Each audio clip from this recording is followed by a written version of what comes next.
Hi, welcome to today's podcast. We'll be dealing today with the precious presence of the Holy Ghost. Now, in John chapter 4, Jesus was speaking to the woman at the well. You remember her, right?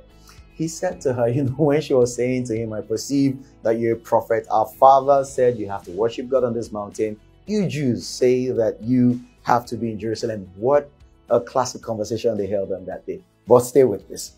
And then Jesus said to her, well, neither on the mountain nor in Jerusalem are we going to worship God, but the hour is coming. Now is when the true worshipers will worship in the Spirit. Jesus just gave 3 locations. The woman mentioned 2. One location, mountain. Next location, Jerusalem. The Jews go to Jerusalem temple. We go to mountain. Jesus said, well, there's a 3rd location, Spirit.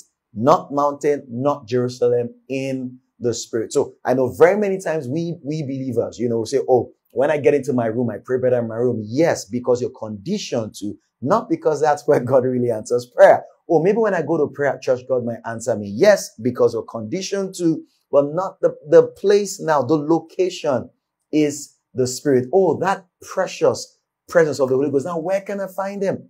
How can I find Him? Oh, it's beautiful to know that 1 Corinthians chapter 3 and verse 16, Paul said, don't you know that you are the temple of God and that the Spirit of God lives in you? Oh my goodness. Don't you know? Wow. Now, you have to get to picture the reverence the average Jew had about the temple. Let's take a look.